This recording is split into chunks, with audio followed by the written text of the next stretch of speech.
I can't even remember the first words that are supposed to be said. What's up, nerds and nerdettes? It's Sean and Josh, and you're on the Nerd Talks official podcast, GeekSpeak, where we watch movies, play games, and more. What more could you ask for? For our last episode of the year, I asked Josh from memory to try and do the intro, and I say it went swimmingly. Look, it's not that I don't pay attention. I do. My memory is the worst. Welcome to episode. I can't even say it now. Welcome to episode 11, the official NerdTalk Podcast, GeekSpeak. I'm your host, Sean, and joined as always is my co-host, Josh. It's not a skirt, it's a kilt. Sicko, Rudy Rudolph. This is the podcast where we watch movies, make movies, play games, and more. What else can you ask for? You were pretty close, part of it. Ideally, you start with sup, nerds and nerdettes. I think that works fine. I think it's great. Happy Hanukkah, Christmas, Kwanzaa time. Yes, the best way to describe this season. Tomorrow's Christmas Eve, Josh. It's Christmas Eve, as Phoebe Buffay said from Friends. I've yet to watch Friends, but I understand what those words mean. So I was literally just buying your gift as we started the podcast. So that's fun. Crazy. And you will explain what it is next year. Oh, crazy. That's a long ways away. Yeah, it's our last episode. Well, not really. We have 5 days left pretty much of the year? 6 days left? That's weird. That's been a very weird year. But this is our last episode of the year. Wow. I'm on Box Office Mojo. No Way Home's made $750 million worldwide. Yeah, it's on the track to $1 billion right now this weekend. Yay! That's wild to me. But we're not here to talk about Spider-Man No Way Home. We're here to talk about other things. So dang it. We did skip Smart House decom wise, and oh no. Smart House was the peak of decoms back in the day from my faint memory of my childhood. So if you are not aware of the podcast, if this is your first time ever listening to the pod, what am I saying? If this is your first time ever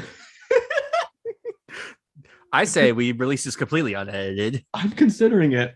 Anyway, if this is your first time ever listening to us, we talk about movies and video games and comic books and superheroes and nerd and geek culture as a whole. That's the idea of the podcast. And this is our final of the year. Usually in each episode or around each episode, we released a either separate audio or part of the podcast itself talking about a different Disney Channel original movie from the beginning of time, as we've established in the 90s until now.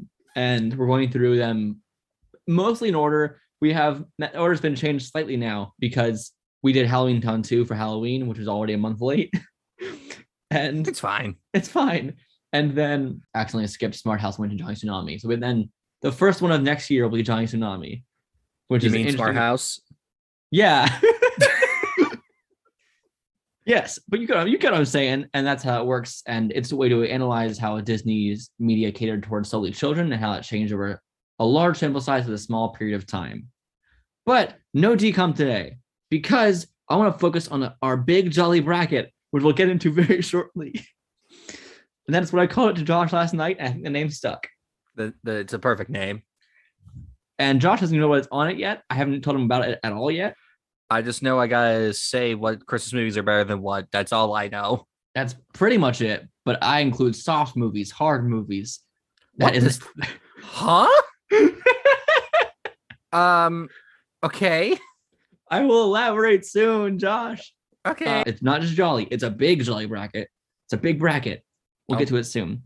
Anyway, because of that, no news, no decom, just the fun holiday cheer of debating. Of course. Cool. And I would put things like the Hanukkah movies, but I don't know what a Hanukkah movie is. Let me Google if there's a Hanukkah movie. There has to be Hanukkah movies. Hanukkah movies. Here's the thing I don't like. That this list. I just Google Hanukkah movies. It brings up what to watch. So you have the Seth Rogen movie The Night Before. Not really a Hanukkah movie. Call Me by Your Name. Definitely not. The only one, as far as I'm aware, that fits this is the animated Adam Sandler movie, 8 Crazy Nights. Well, I will say that Call Me by Your Name, it cannot be a Hanukkah movie because Italians aren't Jewish. Just saying right now, impossible. We need to print out a shirt. Italians aren't Jewish. So your Zoom cut out when you're laughing? So it just had like dead silence and you're judging me? It does it again because there's a Zoom threshold of audio. That's wonderful. So I just heard I heard Jewish deadpan. Then I heard you wheezing, and then it was put it on a shirt. Perfect. But yes, there are not enough Hanukkah or like Kwanzaa, or there's not enough other holiday cultural movies. So we're not trying to be anti-Semitic by picking Christmas films. All right, Josh, how you doing? I've been very tired. I still work at a movie theater, and it's been crazy this past couple of weeks. 2 days ago, I twisted my ankle during work, so that was fun. Everything's all good now, but that was not a fun night. But other than that, it's been neat. So as a friend of the podcast, Hunter Ferris said on TikTok recently, which you don't know who Hunter Ferris is, and why I said friend of the podcast, he was our last guest on the podcast. And our only guest so far on the podcast. I like you said last guest, and you're like, wait a second, we haven't had another guest. We have another one that lined up soon after the holidays who's really, really cool. And I cannot say who it is yet because it's locked in, but not like planned yet. And Josh knows who it is now, and it's a pretty cool person. It is. So there are 4 types of Christmas movies, as explained by our friend Hunter. Do you know what magic systems? How there's hard and soft magic? No. Okay, well, it's hard and soft is due to term with magic systems. Of having hard magic systems means it's like Avatar is more hard than soft because they explain how the magic systems work very thoroughly, and there's nothing that can happen in the world that doesn't really ever have some logical explanation. Okay. How the bending works. The framework of the world makes complete sense in a rigid structure of how bending should function, right? Mm-hmm. And then there's soft magic systems where like Lord of the Rings or Harry Potter. Harry Potter has some hard magic systems, but it's mostly soft where anything can kind of happen if we write it in here now. And that's kind of how it works. There's a lot more of a vague idea of magic, and Lord of the Rings is definitely more soft magic based more on themes than actual systems, and it works really well. And obviously some people do it better than others. But anyway, so there's hard and soft Christmas movies, meaning a hard Christmas movie is a movie that has to be set on Christmas. Like it is it's needed. So something like A Christmas Carol would be a hard Christmas movie. Yes, because that is very much in the Christmas. If you pull out Christmas, it no longer works as a film. Gotcha. Like you could, where a soft Christmas movie it is enhanced by set at Christmas. Like Home Alone is a soft Christmas movie because it's set at Christmas, and the themes of Christmas time and the aesthetic and the story elements help make it Christmas, help make the story better. And if you tweak a few things, you can still have that story without Christmas. That's the idea. Hard and soft doesn't necessarily mean good or bad or anyway. Hard and soft Christmas movies still mean they need to be set at Christmas. Yeah. And I also included accidental Christmas movies, which are things like Into the Spider-Verse is an accidental Christmas movie where it happens to be at Christmas time. That's where it has nothing to do with plot at all, but it's there.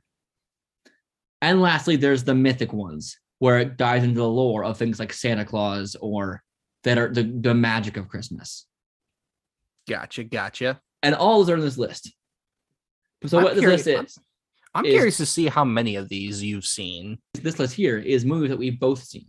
Oh. I went through your letterbox, filtered to movies that I've watched, and I've gone through every single one, and it had to do with Christmas at all. It went on the list. Gotcha. And at the end, we'll talk about some honorable mentions of things that you've seen or things that I've seen that we haven't seen together. Like we both not seen it like individually. Gotcha. So things like you've seen Die Hard, I've not, or I've seen Miracle on 34th Street and you've not. So ranking these, are we just ranking them off of like which is the better movie or which is better at being a Christmas movie? Yes. So I'm going to go with our first tournament, our first bracket here is Shrek in the Halls. Wonderful. Versus the Rankin and Bass, Rudolph the Red-Nosed Reindeer. And which better embodies to you? Well, first off, what's just better in general to you? What do you enjoy more? And on our first round, we can use a trump card on each of us. So if you have one you really want to pass through, but everyone disagrees, say no debate is going through for the first round. So this is an interesting. I think as a cultural movie, Rudolph the Red-Nosed Reindeer matters more.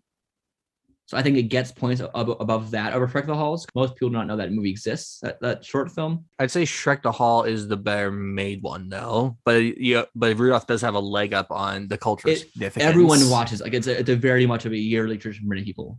Yeah. So unfortunately, I think that should go forward above Shrek the Halls. I think Shrek the Halls might be more fun. Yeah, I would if I had to choose between watching both of them. Outside of this, I'd choose Shrek, but I think for this, I think I gotta go with Rudolph. You think it's a better? Which one do you think is better constructed? Also, the stop motion is really impressive. Because the format of that is a lot harder to do. I probably go with Rudolph. I think story wise, like I think it's like 45 minutes or so. Like it's a pretty good length. It gets a lot of good story across. Shrek is only about 20 minutes, and yeah, it just kind of ends, but it's still fun. But yeah, I think I gotta go with Rudolph. That moves forward. I'll remember. Okay, next up, Josh, this is gonna be an easy one. Santa Paws, which we've both seen. I have seen that. And A Christmas Story. So if you've not seen either of these, Santa Paws it's surprisingly dark. I don't know. So we have on here both the Santa Buddies one and Santa Paws. I don't know which one's which. I've seen them both. What is the title of this one? Santa Paws. Okay, that is the origin of the character Santa Paws. The Santa Buddies are not in it. Is it good? What's the plot? I don't know the plot. Okay. It's been years since I've seen it. So Santa goes to New York City because some guy that ran a toy store that he was friends with, he had passed away, and he brings his dog who goes by Santa Paws. Oh, okay, I remember this. Yeah, but then Santa gets hit by a taxi, gets amnesia, doesn't remember who he is. Wait, why are we focusing on that? Christmas Story should win this one. Yes, I'm aware. Christmas Story automatically wins this one, but but I need to explain this movie. And then Santa Claus, he gets lost and gets found by these girls at this orphanage, which is kind of like Annie, but for some reason it feels more bitter than Annie. And what else happens? Eventually, near the end, like Santa's dying because he doesn't have his crystal, or that for whatever reason. And then Santa Claus gets his crystal taken, and he turns back into a toy because he was a toy that was brought to life by this magic crystal. Then the Miss Hannigan of this story just takes the Santa Claus toy, throws him in like the furnace, and it's just like the slow demise of a movie. Just like it's so dark for no reason. Everything works out in the end. Even as a kid, I was just like, this is dark. Why is it this way? If you're not seen A Christmas Story, you should. It's good. It's good. It's a bit dated and weird, but like in a purposeful way, I feel like. And I also like, I love the way it feels, because like it was made in the 80s, but it feels like it was made like 2 or 3 decades before then. Yeah, it feels like both an 80s movie and a 60s movie. Yeah, and it's fun. It's really weird. The whole tongue stuck to the pole thing is really dark. My favorite fun fact about this movie, Ralphie is in the MCU. He is in Iron Man 1 as the guy that Jeff Bridges yells at, that Tony Stark was able to build us in a cave with a bunch of scraps. He's also Far From Home. He does have hair, though, in real life, so he's just wearing a bald cap. He's also referenced in Iron Man 3, saying to a little kid, Iron Man says, "I loved you in A Christmas Story," by the way. And he's also in another Jon Favreau movie, Elf. So that's fun. Which was also on this list, Josh. What? So Crazy. Next up, It's a Wonderful Life, or Frosty's Winter Wonderland. This bracket's so weird. Yeah. It's a Wonderful Life should go forward. Yeah, easily. But last year was the first time I ever watched It's a Wonderful Life. I knew the base of the story, but I didn't realize that it's only like the last 20 to 30-ish minutes of the movie that's actually the Christmas part of the story. I thought that was most of it. So I found that to be really fascinating. I mean, the film still works. Technically, it's all Christmas, and it's a reflection on his life. No. I know that. I completely understand that. But like my general thinking of how this movie went was, because I've seen a lot of specials that do this kind of story, and it's all set at Christmas time. Like they purposefully make that choice. But here, like Christmas, the actual time period of it is only at the beginning and at the end of the movie, which I found very interesting. Because his Christmas ghost angel, his sad having the Christmas stresses, and then all of a sudden, it's a really, really well-made film. And also, it's so well made. It's good. Frosty's Winter Wonderland is the second or third one. Was that the one where his wife gets created? Probably. We have multiple Frosties on here. We'll see. Goody. I think we have multiple Frosties. That might be the first one. No, the first one's just called Frosty the Snowman. Yeah, that's probably the second one. Yeah, It's a Wonderful Life goes forward. Anyway, Next up is an interesting one. I don't know which one I would think should go forward. The Santa Claus or Elf. Ooh, I love both of these films, genuinely. I gotta go with Elf on this one. See, the Santa Claus is just Tim Allen riffing and being like, the Santa Claus is a really, really weird movie. I love it though. My biggest thing with the movie is in a world where Santa Claus does exist, why do parents not believe in Santa Claus? Yeah, it's never made sense to me, and many movies do that same idea. Yeah, I really love the world that Jon Favreau created for Elf, combining like the Rankin Bass specials like Rudolph and all those into like this real world also, and Will Ferrell just being the best of it. Like it works really well, and I love this. I love the story of it overall. Just the small comedic things that you can notice on every rewatch. It works really, really well. I'm very happy that it actually didn't get a sequel. I gotta go with Elf on this one. Also, Jess from New Girl, but blonde with no glasses, is very weird. It is weird, and she's fantastic. Yeah, I think Elf should go forward, but not because I necessarily think it's better, but I just think it might be a bit more fun. Yeah, then spawn a weird sequel with Martin Short as Jack Frost, saying that he's going to get a mop. No, hold on. That's also on this list, Josh. Yeah, I think the Santa Claus, I don't know, because better is so subjective, and they're both just fun movies.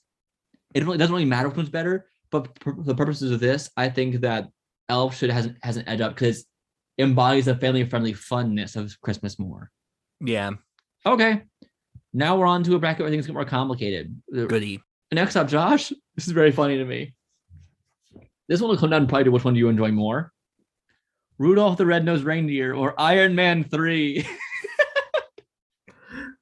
I guess I gotta go with Iron Man 3. I don't necessarily see it as a Christmas movie but you that get much on the list though. No, I get why it's on the list, but I think in terms of enjoyment, it one that I want to watch more. I gotta go with Iron Man 3. Also, yeah, I agree with that one, and we're both biased. Also, this is mostly superhero-based podcast at this point. But Iron Man 3 still has a fun, like, Christmas aesthetic, so it still definitely counts for that part. I also love the it's a giant bunny, calm down about it. Yeah, I do like both things a lot. And Rudolph is more of a traditional thing, of course. But I also know people who watch Iron Man 3 every year now. Like, it's part of some people's traditions. Is Shazam on this list? Of course it is. We'll get to it soon. Good. I'm not gonna pick and choose it. I just wanted to make sure. We also have some weird that is among the weirder ones in this list, the superhero ones, but they definitely are kind of fun. Iron Man 3, I think, should pass as well, which is so weird to me that Iron Man 3 is beating Shrek the Halls and Rudolph at this point. Yeah. Oh, also, if people have never seen Iron Man 3, Josh, very, very lightly, what is that movie about? Iron Man gets into this feud with Ben Kingsley. It don't end too well. He ain't got many suits to deal with, and there's this little kid. He's got a Dora watch to give him, and there's some Christmassy things that happen. Gwyneth Paltrow's there. Rhodey's there as well. That's all I'm gonna say without spoiling things. Also, Shane Black sets all his movies at Christmas pretty much, I think. So that's why the only one that fully isn't is The Nice Guys. It doesn't get to Christmas until like the last like minute of the movie, but it still has to have Christmas because it's Shane Black. Yeah, so that's fun. Next up is one that they feel like they should go together in brackets. That makes sense. Happiest Season and The Night Before. Ooh, they feel very similar in like tonality for this and like structure. This is a tough one because I love both of them. I'm gonna go with The Night Before. I like both, but I think Happiest Season, it goes too far into the gaslighting and a bit too much into I really shouldn't forgive you at this point. I want to go with The Night Before because I always love the Christmas aesthetic in New York City, and I think that the film does it really well. Also, that cast is very fun, and Joseph Gordon-Levitt's hilarious. Yeah.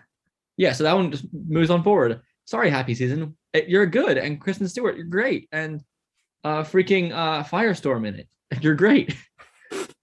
So Happiest Season is about a woman brings her girlfriend home for the holidays. Her girlfriend has been out for a long time, and this woman who's bringing her home is not out to her parents that she's bringing her home to. So they just think that they're roommates, and they think that her girlfriend's an orphan. Well, she is, technically speaking, but her girlfriend's at 19. And they just say, "Oh, are you the orphan?" Many times in this movie. But basically, this family is very passionate about the nuclear family image, this perfection ideals, and the dad's running for mayor, so he cannot have any of his voters lose because of homophobia and stuff like that. But it's very much gotta hide our girlfriend back in the closet, and she does a lot of things that I don't think are very great to her in this movie. Also, Aubrey Plaza's in it, and she's also gay in this, and that's fun. I just love the phrasing of that. Aubrey Plaza is gay for Kristen Stewart, sort of. Go on, Josh. What is The Night Before about? So The Night Before, it's about Joseph Gordon-Levitt, Seth Rogen, and Anthony Mackie. Ever since Joseph's parents died, they've spent every single Christmas together, just having fun, doing a lot of things. But now in the present, Seth Rogen, he's about to have a baby, and Anthony Mackie is a very Seth Rogen's famous character, by the way, not yes. Seth Rogen's about to have a baby. I'm speaking in terms of the movie characters. Anthony Mackie he's a big football star, so their time together is really coming to an end, and so this is going to be their last big Christmas together, and just all the highs and lows of having fun with one another, but also coming to terms with who they are and where their lives are going. It's a very fun movie. So The Night Before moves forward because there's less gaslighting. Correct. And Christmas in New York is fun. I think everyone's great in both movies. Again, it's just about that. It's our random preferences for whatever arbitrary reasons we choose. Next up, Josh, is Let It Snow and Mickey's Once Upon a Christmas. Mickey's Once Upon a Christmas is fun. It's very cute. I think I gotta go. Yeah, I gotta go with Once Upon a Christmas. I think Let It Snow, it's fun, and I like the cast, but it doesn't do a whole lot for me to really just stand out amongst the rest of these kinds of Love Actually type of Christmas movies. Let Us Know has Shamik Moore, his last name? Yeah, mm-hmm. He played Miles Morales in Spider-Verse. It has Dora the Explorer herself, Isabel Merced. It's fun, but Mickey is just, I'm not a huge Disney buff or fan or whatever, but I think it's cuter, and Let Us Know is a bit more average. Yeah. Mickey, you're not average. Congrats. Josh, you ready for the next one? Sure. The Santa Claus 3, The Escape Clause. Oh boy. Or the original Grinch, very, very short animated film. Martin Short going ham, and there's time travel. I think because of how iconic Grinch is and just the rewatchability of it, I gotta go with that, because I've tried rewatching the Santa Claus 3. Nah, I'm good. It's the worst one of the three. Yeah. It's the biggest nay of the three. There we go. But I don't know. I think it's just the random ideas of let's have all these amazing mythical figures, and this is Canada. It's such a nonsense movie, and the idea of having Jack Frost played by Martin Short with his wonderful frosted tips, that's really funny to me. And he comes in, and the whole idea of him time traveling back in time with Saint Nick boy, Kris Kringle boy, and making him become Santa Claus and his weird, very uncomfortable looking frosty attitude. It's just weird and fun, not in a good way. But it has a weird charm to the plot. It's not good, but it's kind of fun. But I guess because of the iconicness of the Grinch, I think a different Grinch will one up that other Grinch, though. Probably. We'll get that too, hopefully. So that's the OG Grinch then. Wins past that one, I guess. I will forfeit my escape clause. Next up, Josh, is A Christmas Story Makes a Return against Gremlins, which I keep forgetting is Christmas time. Ooh. Because I keep forgetting it's Christmas time, I'm gonna go with Christmas Story again. Yeah, Gremlins, it's a lot of fun, but I gotta go with Christmas Story on this one. I think Gremlins is fine. I'm not super attached to it personally. I always thought, I seen it, I think 2 years ago now. I watched 5 movies in one day. That was one of the movies I watched the first time.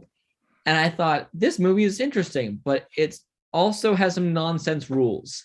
Okay, I'm giving this one a nay out of the 2 options, solely because the dumb rules of don't feed it after midnight. What does that mean? Because after is so vague. When does it reset again? Yeah, because isn't it always after midnight? It's always after a midnight. Time is relative. So Gremlins, suck it. First story you go for, I think. Yeah. Next up is the original Frosty the Snowman, Josh. The one that we first talked about that wasn't the sequel. Mhm. Yes. Very cute film. Very cute. I like it a lot. Or Jim Carrey's Grinch.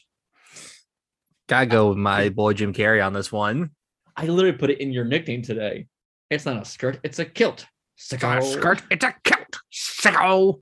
That movie is so bizarre, but for all the right reasons. It's among my favorite Christmas movies because it's so random, and Jim Carrey had to endure CIA level torture training to sit through the makeup on and off every day.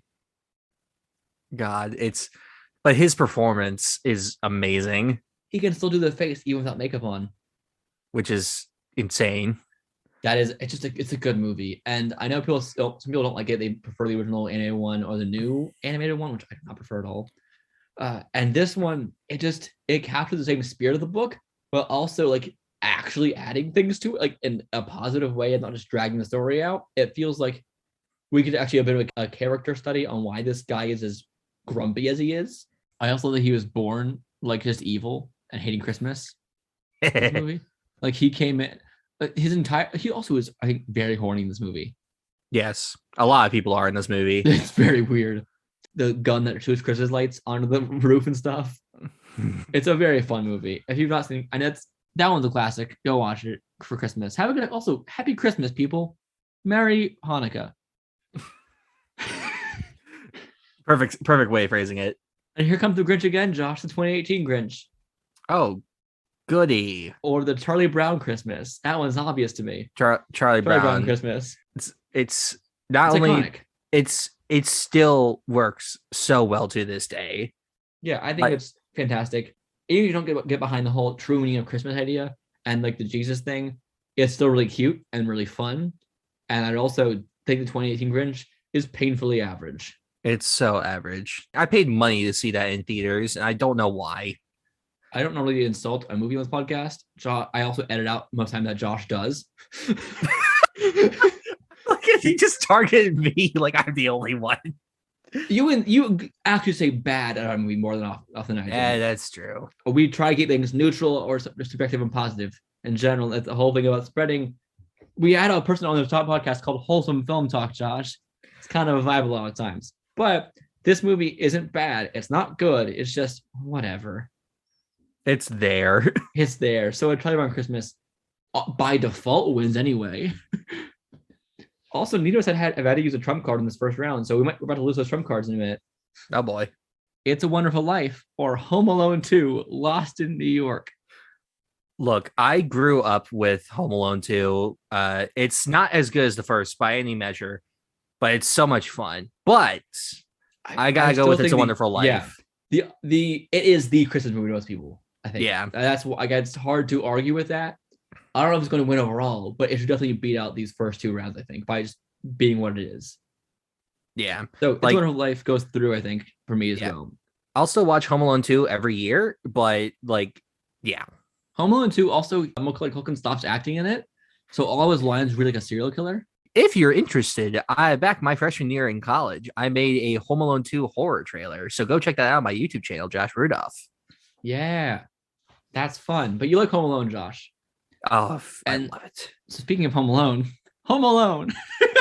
What? Or The Nightmare Before Christmas, which I treat more as a Halloween movie, but I had it on here because, of course, it has to be on here still. And Home Alone wins to me. Oh, easily. Also, it's so funny that you put those two together because in like the melody line of the theme song for both for Home Alone and This Is Halloween, they're very close together, but Home Alone came first. So did Danny Elfman steal a bit? Because they sound, if you listen to them side by side, they can sound very close to each other. It also could just happen sometimes. Oh yeah, it happens all the time. But still, I think it's fascinating. This is a random seed generation. Not even I didn't do the order of this.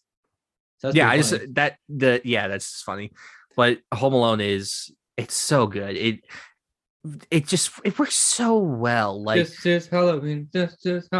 Halloween. What's the theme for Home Alone? Is it similar to that one? It's somewhat similar. Yeah, it is very similar. Home Alone 1, he's still a psychopath. He just has more acting in it. And if Night Before Christmas was on a Halloween bracket instead, that one might be higher to me.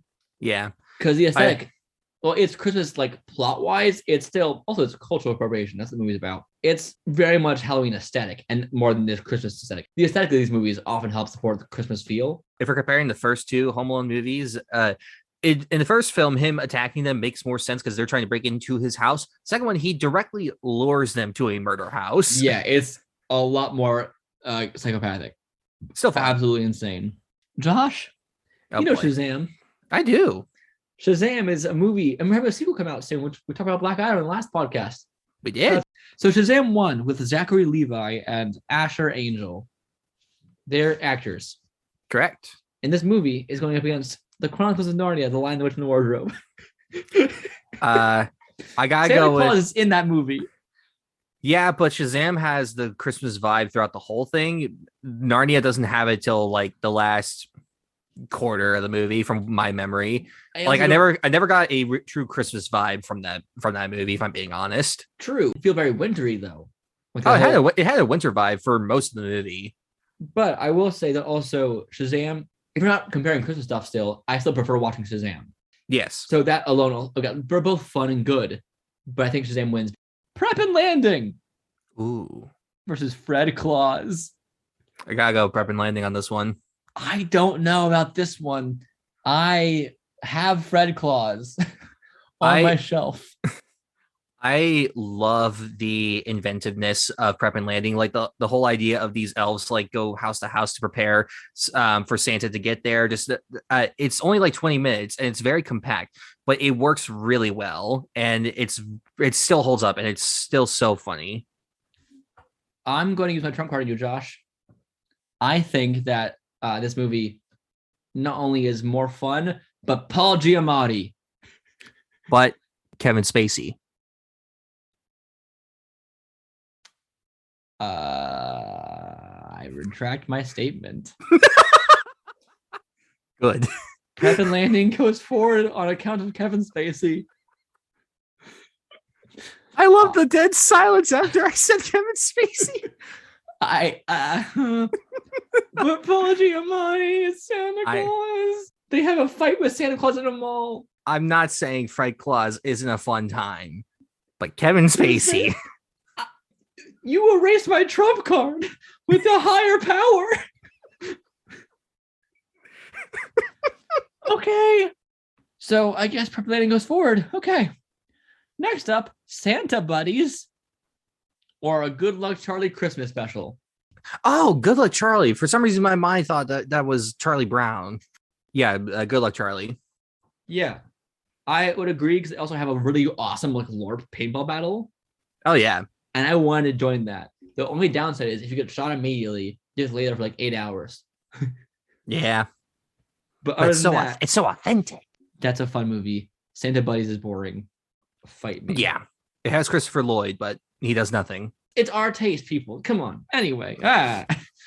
Please still hire us as directors. That's our field. Please don't cancel us for saying we don't like Santa Buddies. Next up, Josh.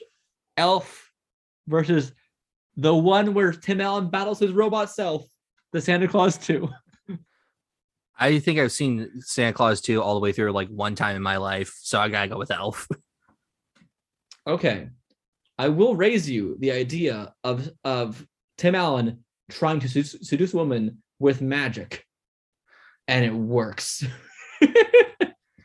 And I'll raise you. That movie did not really interest me much as a kid to warrant any rewatches. Okay, So I will say it's worth one rewatch. I imagine it probably is. But for now, my answer's Elf. You know what? F it. Why not? Elf goes forward. Hold on. The next one. No. Those are my favorites. I want both those to go forward. Okay. Anyway. The next one is the Rankin Bass Santa Claus is Coming to Town, which was my favorite Rankin Bass film because it was a Santa Claus superhero origin story. Ed versus Klaus. And Klaus wins to me. Oh, Klaus very easily wins. But Santa Claus is Coming to Town has a special place in my heart for me. Because it always felt like this is his origin story. we get his moment. I like the idea of also just some skinny redhead with Santa Claus. It's pretty funny to me. Yeah. Some freaking ginger. It's a good movie though. Ginger or not, it's still a good movie. We apologize to all gingers out there. If you want to be Santa Claus, then be Santa Claus. No. Stop it. Gingers can't have Christmas. Moving forward. A Muppet's Christmas Carol or Mickey's Christmas Carol. Wow. Ooh. That's really funny. I like Mickey's more. I think it's darker as well. This is Mickey's Christmas Carol I watched a lot as a kid. But also, I'm not a huge Muppets guy, you know that. But Mickey's Christmas Carol to me, I think was interesting because of the way that they used the characters. Like everyone that they had was perfectly well made for it. And when I watched the Muppet one, I didn't feel that same vibe as much all the time. I think I gotta go with Mickey's on this one because that was my first introduction to the story of A Christmas Carol. It was for me too, I think. Despite only being like between 20, 30 minutes, I don't remember how long it is. It still gets to tell the story in a very meaningful way. We will not look at the time. That's extra effort. No. I mean, I could. No. Moving on. We have a really, really weird film, and then we have Chevy Chase. So we have, the Polar Express. Film? Oh, boy. Or National Lampoon's Christmas Vacation. I Raise You, Chevy Chase is a problem as well in this one. Correct. Good actor, but Chevy Chase. Correct. And then we have the Polar Express, which is, why does he keep making these weird mocap films? And Tom Hanks is interesting. I think despite Chevy Chase, as a whole, that film is still incredibly funny, and it's very mature. The vibes of Christmas works really well for it. Polar Express is fun, but as like an adult and like seeing everything happen, it just like it doesn't carry the same kind of vibe as it did for me when I was a kid watching it. Santa Claus is clearly real. We all know that. That's not a problem. But in the Polar Express world, per se, hypothetically, if Santa Claus was not real, just hypothetically, in our world, hypothetically, I know he is clearly, but hypothetically, if you get a bell, and in real life, if you stop believing in Santa Claus, and you ring and you hear it, it makes the whole movie's plot fall apart in your eyes. Correct. So the idea of using an actual real life object for making the idea of belief kind of hurts that plot. Because kids will do that and be like, oh, I believe, and you hear it ringing in front of don't believers, and they can hear it, and then it ruins that plot. Also, why is there a hobo on the train who's also a ghost man? Because he's the Tom Hanks hobo man. Is he Santa Claus? There's so many theories about that movie, but also I really don't care. I think it's funny because I knew someone who looked exactly like the nerd kid in real life. And I want to show you a picture of him later. He talked the same way too. It's very funny. So I guess Christmas Vacation moves forward because I don't care enough. Well, also Christmas Vacation actually bothers to name the characters in the credits for the characters in Polar Express. The main kid, the boy, he's just called Hero Boy. Is he actually? Yes. And then the main girl, Hero Girl. They're not heroes though. But they derail everything. They cause the problems. Yeah, literally derail. Also, why in that movie did Tom Hanks take the girl like on the top of the train to get her to the front of the train? Like, they build trains so you can go through the compartments and not have to, climb on the top of the train. Further questioning, why in the world did they want to kick a child off the train for not having a ticket? That literally makes no sense. No one should have tickets. It's a strain. It's one thing for like a little kid to think that, like, and it's the nerd kid that thinks that, but like for the movie to actually really suggest that's what's gonna happen is kind of insane. Oh yeah, what are these plots about, Josh? Polar Express, Hero Boy, he don't believe in no Santa, or he doesn't know if he believes in Santa. The magical train shows up on the street, somehow not waking up the entire neighborhood. It drives into the North Pole. Faster.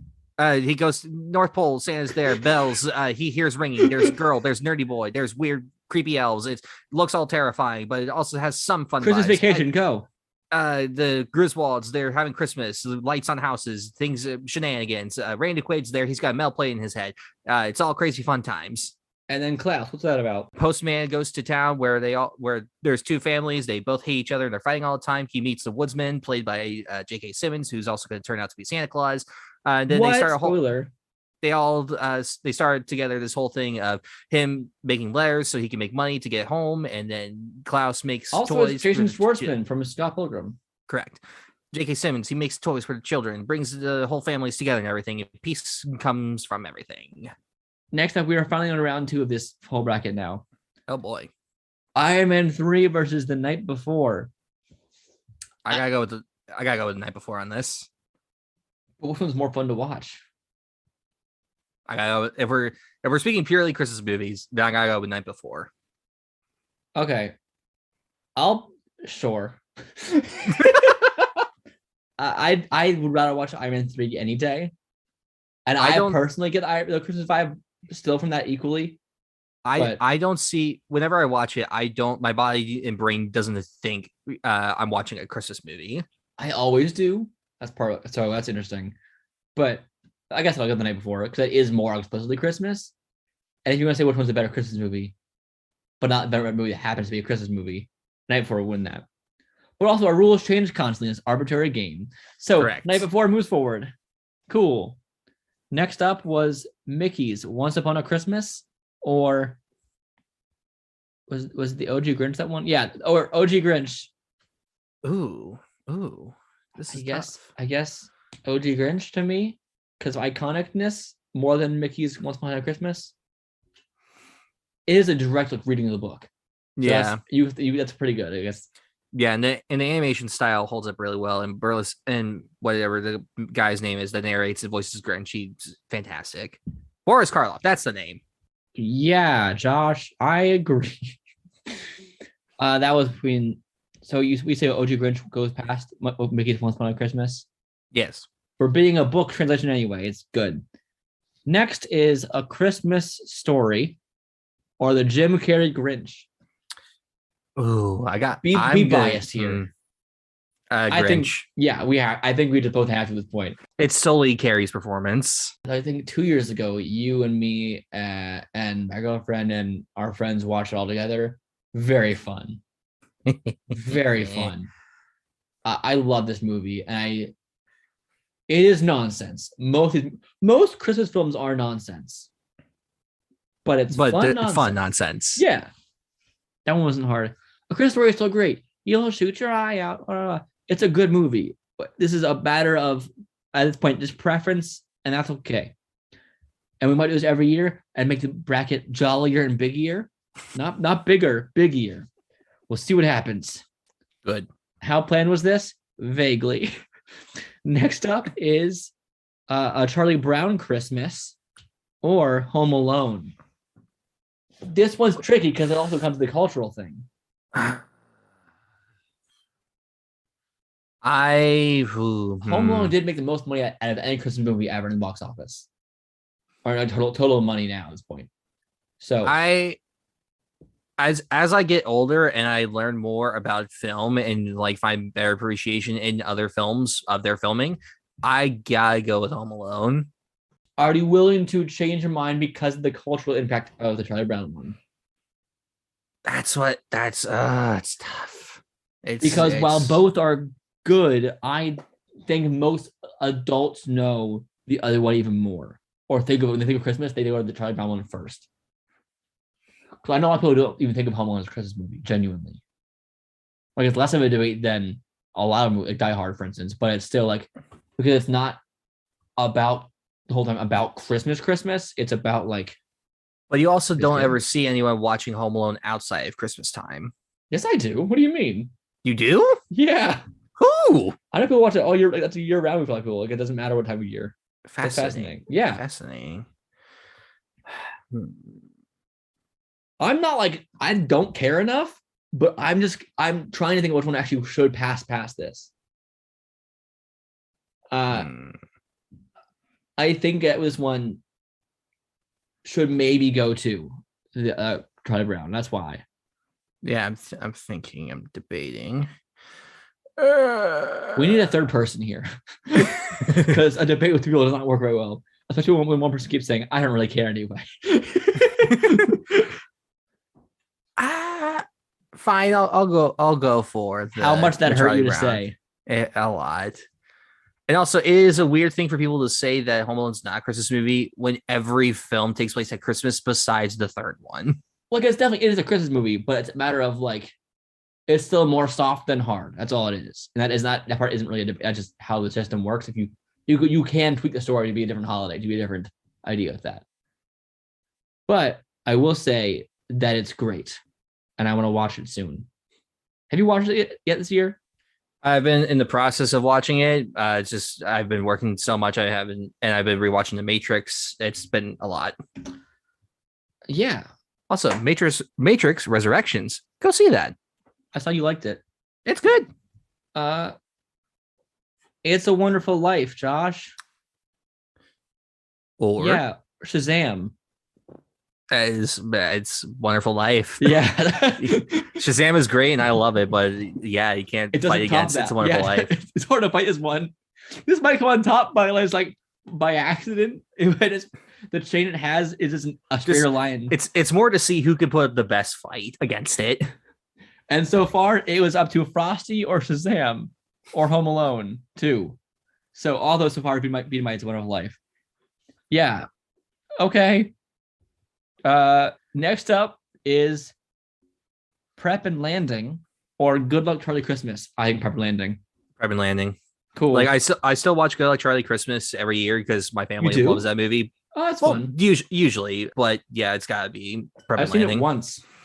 It's fun, and it actually ties into the rest of the show as a whole, which I found very interesting. This one's gonna be hard for both of us, I think. Elf or Klaus, whichever one passes forward now. This is a meaningful one. I think Elf is a better film. I meant to say Klaus. I think Klaus is a better film.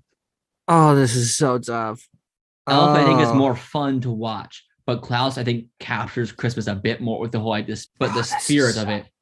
It's about the creation of the character. It's about this coming together, this camaraderie of a lot of people. They both had that element, but Elf is definitely more aimed at kids, where Klaus is a more of a anyone just go and experience this feeling. This is the so animation in Klaus. Are you okay with conceding Klaus? I'll give you back the hold on. If you do this, I'll give you back the Home Alone instead of a Christmas Story. It's not about conceding. That's not what it is. Because I love both of these films, and I think it's hard for me because I've watched Elf since I was a small child, and Klaus is fairly recent. But it's so good. I think I gotta go with Klaus because I watched it last year, and then the year before was when it came out. Like the more I see, it is becoming a tradition for me. Yeah, it's very good, and the fact that it got nominated for a Best Animated Oscar, because that very rarely happens for any kind of Christmas movie or any movie that isn't Disney, Pixar, or DreamWorks. It's hard seeing a newer movie become a tradition so fast too for a lot of people, and this definitely did that. Culturally, this swept everyone so fast. So Klaus, you beat Elf. I'm sorry, bud. I'm sorry, Elf. Stop putting up, buddy. I get it. I get it. Go find your dad. Get away from here. Anyway, next up is, I think it's Mickey's Christmas Carol or Christmas Vacation. I gotta go Christmas Vacation. Yeah, sure. Whatever. It's hard for anything that's a Christmas Carol kind of thing because there's so many different versions of it. Right. And Mickey's Christmas Carol is really fun, but there's only one Christmas Vacation. The way that's phrased like it's not a movie, just like there's only one vacation you can do on Christmas. That's it. I mean, it's Bahamas or no deal. Anyway. Exactly. Next up, we're on the third round, Josh. We're getting tighter now. Cool. It is The Night Before, OG Grinch. Again, Night Before is a recent thing, but I don't think that stands up enough against the original Grinch movie. Yeah, I think it's. I still think the other Grinch is better, but I think right now it beats The Night Before. Yeah, I still love watching Night Before, but yeah, I gotta go with Grinch. Okay, so Charlie Brown Christmas or Jim Carrey Grinch.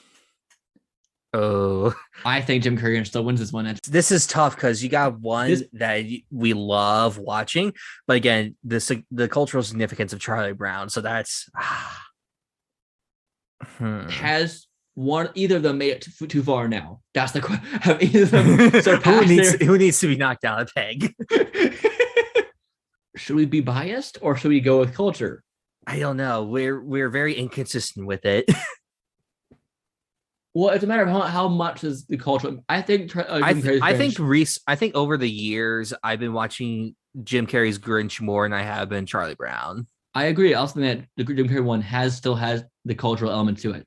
Yeah. So I think I can pass again. Yeah. Sorry, Charlie Brown.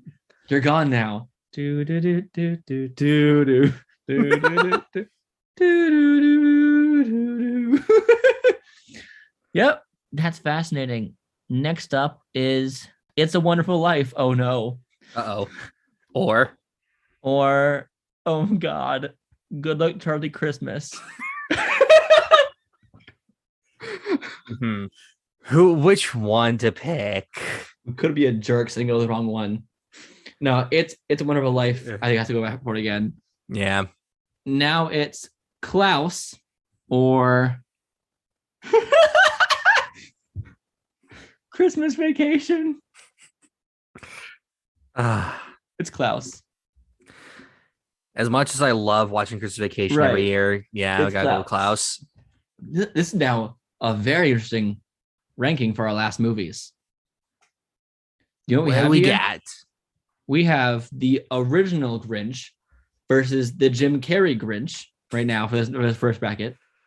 We're down to the last four. Glad that lined up. So our final four is his OG Grinch versus Jim Carrey Grinch, and then It's a Wonderful Life versus Klaus. Oh my God.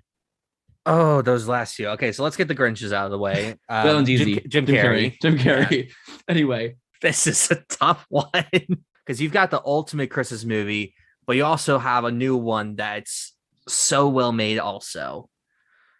Okay, I will say his last, I guess, four. His last three are all equally pretty much amazing. So go watch all of them, guys. We could end it here and say that one, but no, that's not how it works. Nah, there must be a winner decided. Would you want to just end at the top two instead? Maybe. Let's see where this debate goes. So It's a Wonderful Life. Well, we're both on the same side if we like both of these. Yeah, all these three, we love them all. I think solely by it. I don't know if It's a Wonderful Life can lose this. I'm trying to think. I don't think it can. Its legacy and its impact is too great, and it's still so well made. But is it fair to just get that movie and automatic win against everything the whole bracket? Is that fair? It's not just a good Christmas movie. It's a good movie. Is the thing. But so is Klaus too. Okay. Honestly, viewers, write in, please. Email us right now at NerdTalkProductionsYT and tell us your answer for each question. So until you find your winner for this. I'm very curious what other people's opinions are on all these. NerdTalkProductionsYT@gmail.com or tweet at us at a #GeekSpeakPod. Follow along with us and do this bracket. I'd love to hear your final winners. I think It's a Wonderful Life has to win.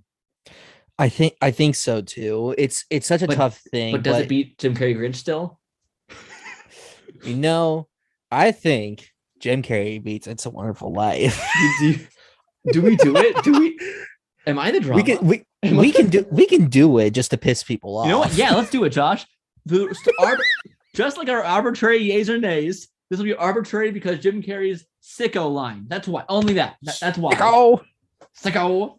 That wins. You go with that? If Jimmy Stewart said that in that way in It's a Wonderful Life, then he would win. I'm George Bailey.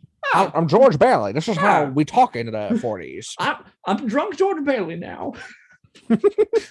Oh no, Mary. My kids, I hate them so much. Please stop. Get them out of here. I was on the ice and my ear.